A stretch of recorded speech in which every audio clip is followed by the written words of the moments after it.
This is the AXISFLYING Kolas7, and it's got a little bit of a trick it can do. Let me show you.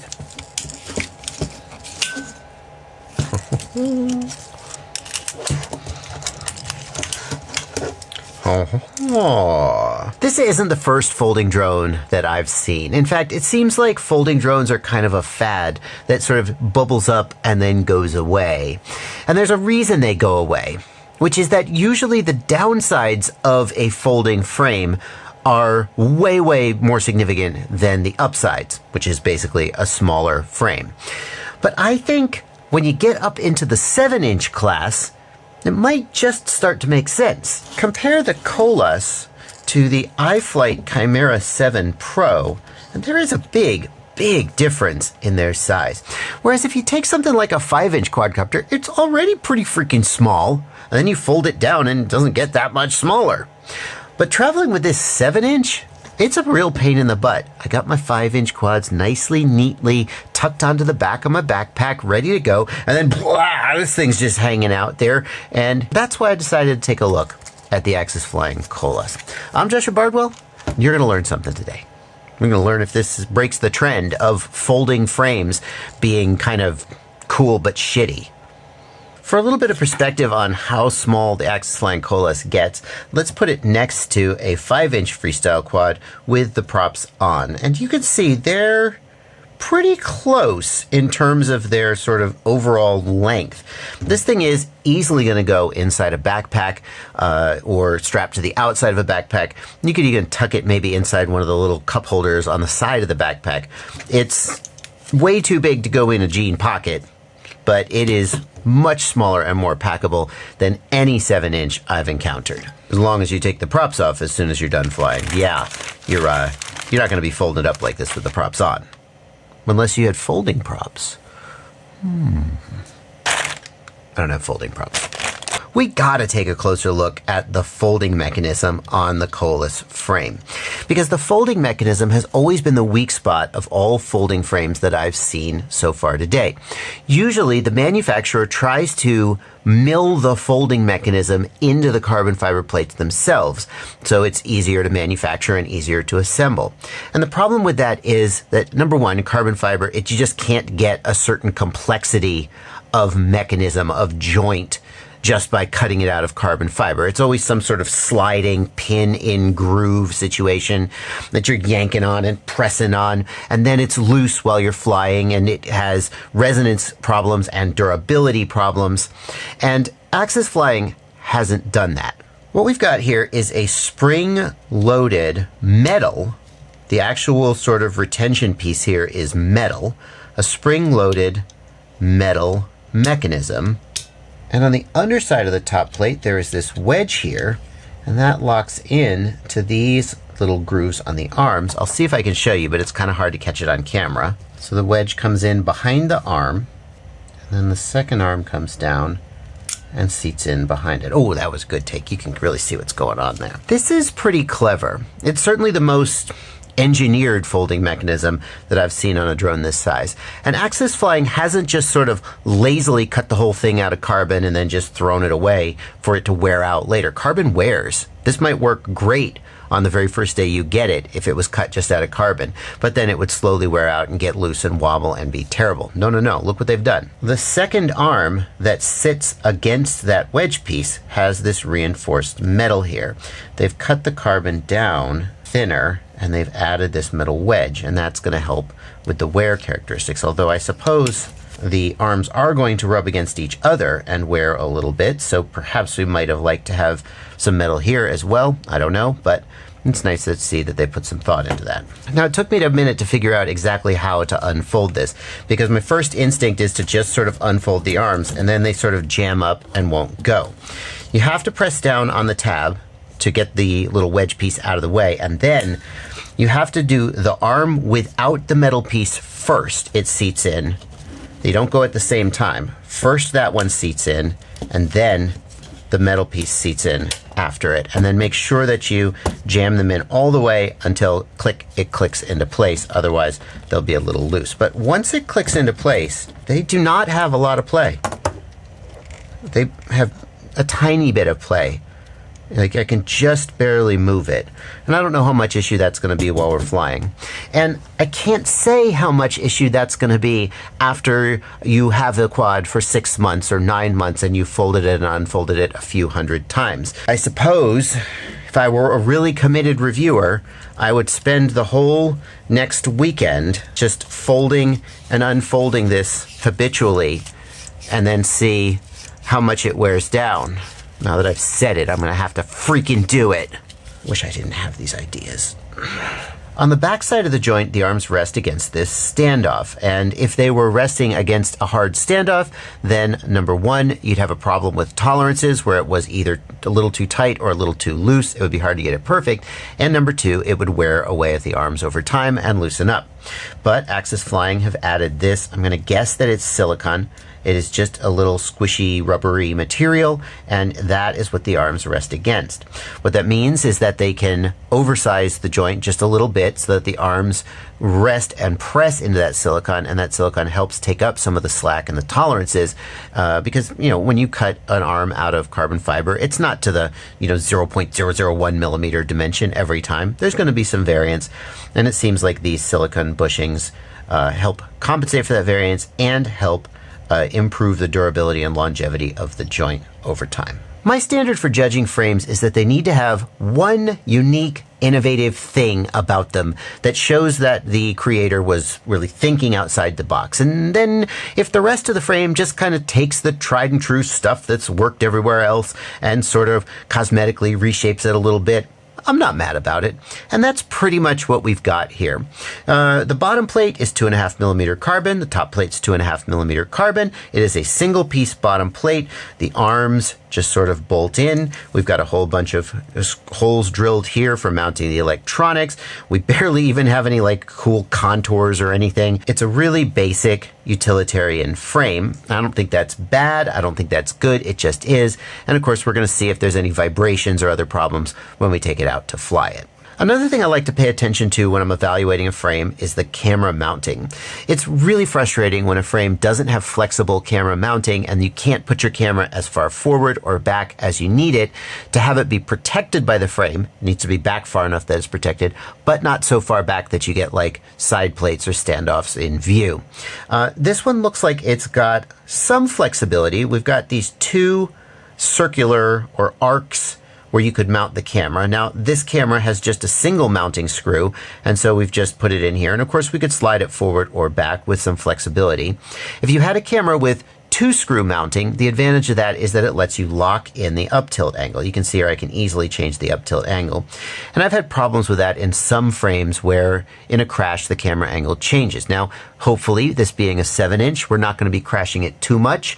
They're not really designed for bando bashing. But it would be nice to be able to get a second screw in there. And that's why this second arc is useful. However, you can see that if you use a 2-screw camera, you're going to be somewhat limited in how far forward you can push the camera because this top arc only goes so far. But I suspect that they've designed that for like the O3 air unit, and that's why they've put it the way that they have. But why doesn't mine have the O3 air unit in it? Yeah, I asked him to send me the analog one. Figure, what is all this DJI stuff? Let's go back to our roots. And analog is really good for longer range stuff, especially if you're getting out past that 13-kilometer limit of the V2 DJI system. This one comes with the Rush Solo video transmitter. That's like a 1.5, 1.6 watt video transmitter. One of the more powerful analog video transmitters you can get, and a really, really solid choice. Just a very, very good video transmitter. You will notice that it is mounted to the top plate. So they have 20 millimeter and 30 millimeter, and is that 25 millimeter? I'm not sure. It might be. They have these mounting holes on the top plate in the rear, and the reason for that is that the folding mechanism takes up space in the bottom plate, so there is not as much room there to mount stuff behind the arms. I mean, you might think, oh, well, I could mount stuff there, but the arms need to swing through that location. So this whole space here needs to be free of obstructions. So you're going to be mounting anything in the rear on the top plate, and I guess that's not going to be an issue, although it will limit your ability to put the battery strap. That's annoying. Yeah, you can see that the frame is sized for a great big honking long range 6,000 milliamp hour big chunky boy battery. But if we do put that battery on, we are only going to be able to pass the battery strap here, front of this standoff. We wouldn't want to put the battery strap in the back and stress the video transmitter. Theoretically, there's a little bit of space here where I could get a thin strap through underneath the video transmitter, perhaps. Well, I guess I'm going to go back to that philosophy of it's a 7-inch. I hope we're not going to crash it too much.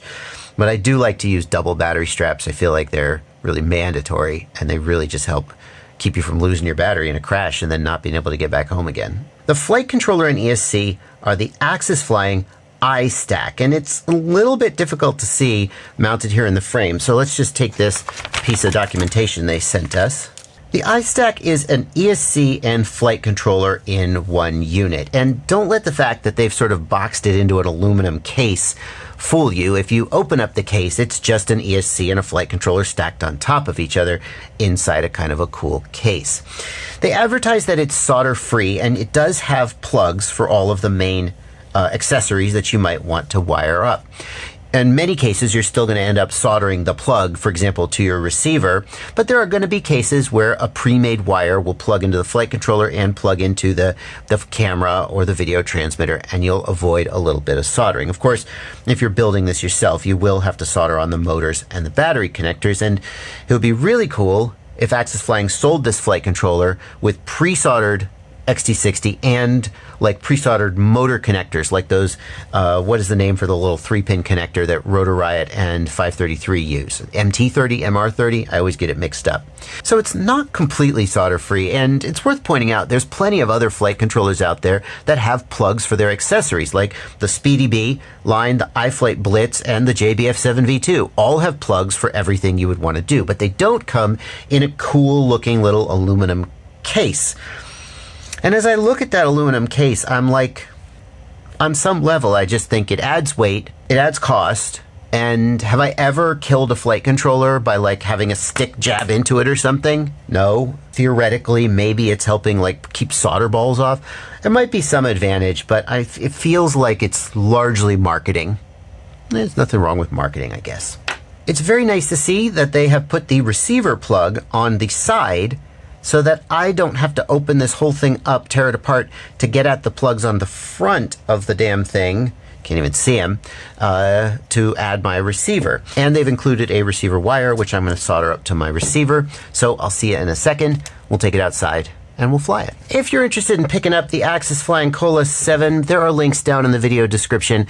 In case you're new here, they are affiliate links. And what that means is that when you click that link and make any purchase at the affiliated store, I get a small commission. If you're interested in helping support the channel, but you don't quite feel ready to sign up as a patron or something, that's fine. An easy thing for you to do is whenever you do your shopping, go find one of my affiliate links, click the link, go to the store, do your shopping, and then I get a little commission. It really does add up. And the first thing I did was I flew out here to the ridge just to get a sense of how it flies when we get in a little bit of a windy environment. It was pretty windy today, and we can see just a little bit of bobbling here. The video transmitter is holding in beautifully. We're only 500 meters from home, so it's not like we're gonna do a long range test. I would never obviously knowingly violate an FAA regulation by flying outside of the visual line of sight of my spotter. So we won't be doing a long range test. The GPS is holding 10 satellites, and it got those satellites remarkably fast. Literally 30 seconds after I powered it up, boom, it had them. I was kind of confused because it usually takes at least a few minutes on the very first time you power up to download the whatever they download, the almanac or whatever they call it. It just had 9 sats almost instantly. Before I got my goggles on, it was just locked in.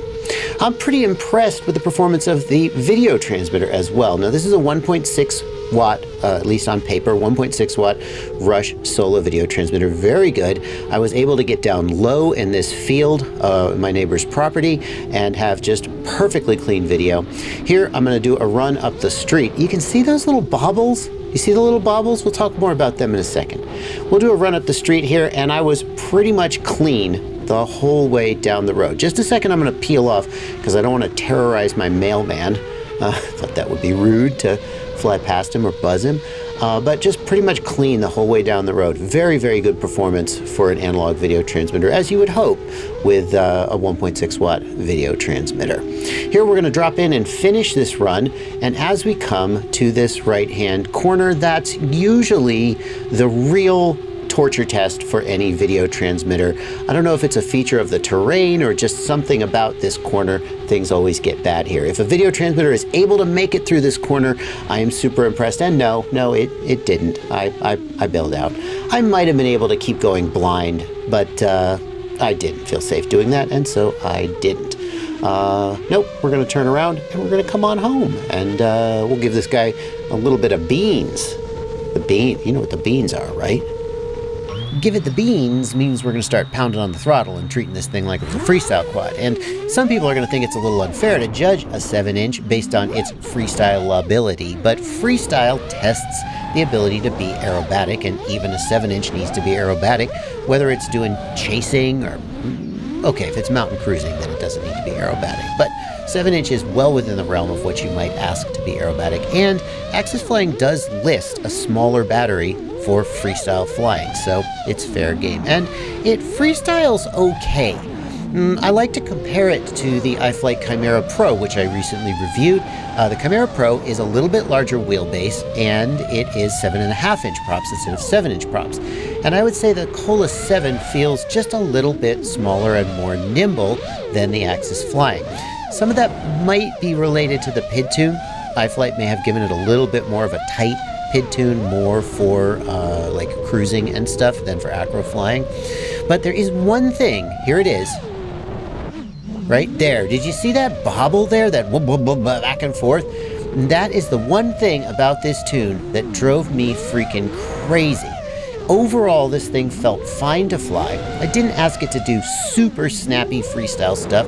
I just think that's a little bit unfair to ask a 7-inch to do. That wider wheelbase means it's not going to accelerate and rotate like a smaller quad. But every time I touched the throttle up or down, every time it would just come out. There it was. Do you see that little, just a little unsteadiness? And I went and I did some of this same flying down here that I did with the Chimera Pro, and it was super fun. I was able to get over here in this direction of the field, a place that I had a hard time getting even with the 03 air unit. The analog video transmitter really is the star of this show in some ways. The handling, though, we kept feeling good, right up until that moment. Right there. I don't know if I see it, because I could feel it while I was flying. I don't know if you guys are seeing it as obviously as it is to me. There's just this little weird unsteadiness anytime I sort of got off the throttle or floated the quad, and it drove me crazy. Now, there it is. That was super obvious. That's not the wind. That is, well, honestly, I think it's the PID tune. And the hard worker in me said, provide value to the people who might buy this by trying to fix the PID tune. And the problem is that it's raining all week this week, and then the next week after that, I am going to go on a trip with my family, and I won't be. So I was like, okay, I can't hold this video to do that. I gotta just put that off to another video. So unfortunately, I don't have a solution for you. And we're just going to keep watching it happen again and again. Is it just me? Does everybody's? It flies pretty good, except for that one thing. And I don't know what it could be. Like, the motors on this thing are great. It's hard to imagine how the frame is causing this specific type of problem. The frame doesn't have any sort of flex or lack of rigidity. It seems fine. It feels to me like this is somehow related to the PID tune. Watch, I'm going to do it. We're just going to hold throttle position. Hold on. Watch the throttle position in the lower left as I do these ramps. Do you see it? It's kind of bobbling here, and that might be the wind. And as I raise the throttle, it stays pretty smooth until I drop the throttle, and then it just goes nuts. And now normally I would blame that on prop wash oscillation, falling into your own prop wash, but this quad does it all the time when you drop the throttle. Is the idle speed too low? I don't know. I really would like to dig into this and figure this out, because it feels like something a little bit different than just needs a little more degain to fix prop wash oscillation. It's a shame, because everything else about the way this quad flies I pretty much like. But that is, I mean, if you're a professional, that's just going to completely ruin your shots. Maybe with a little real steady go, you could tune it out, but it's just unacceptable from a professional standpoint. And even as a hobbyist, it's not making me love the way that it's flying. It's really taken me out of the enjoyment of whipping the quad around, which it can whip around pretty good. By the way, you may be noticing the flight time, 4 minutes 35 seconds. This is a 1500 milliamp hour 6S, 1600 milliamp hour 6S. This is not a long range battery, so don't judge the flight time based on that. I was really giving the throttle to beans too. Oh, all the people who say Bardwell doesn't have a spotter, he's just making it up. Oh, who's that then? Who's that? Earlier in the video, I suggested that a thorough reviewer would fold and unfold these arms. I think I said 200 times just to see how they wear and how they stand up. I'm not sure if I'm up to 200 times yet. I've lost count because especially the first time that I recorded this conclusion, the camera was out of focus, so I have to redo it.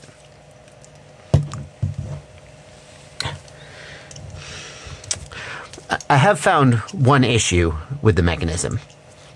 The lever that you push on to cause the arms to unlock is binding up and requiring a lot of force to make it release. And I think what's happening is that when you press on the lever, it is lifting one side before the other, and it's kind of binding up on these two cylinders that the little metal piece slides on. I don't know if you could fix this with, there we go, fix this with some lubrication, but then if you were to add some grease or something, it would attract dirt. I'm not sure there's a perfect fix. It is not the end of the world, but it is pretty freaking annoying to have to jam on this, and really wears on your thumb, especially when you've done this a bunch of times to try to test the mechanism. I haven't noticed any wear or additional slack in the joints here. Eventually, carbon fiber will wear, and you'll get some additional slop there. And I can see a little bit of wear here at the edges, but it's nothing major. And I mean, at the end of the day, this is going to be a part that will wear and need to be replaced, and you'll need to buy spares. But in the time that I've had it and been fiddling with it, it hasn't just immediately fallen apart. And I guess that's all we can really ask for in the context of a review like this. AXISFLYING have done something really interesting with the Kolas7. I think they've come as close as anybody I've ever seen to designing a folding mini quad frame that actually freaking works. Not to say that there aren't compromises. Anytime you've got a folding mechanism like this, you're going to have compromises in terms of weight or in terms of durability. The saving grace might be that this quadcopter is a 7-inch, and so hopefully it's not designed for hardcore bashing. Hopefully it's not going to crash too often.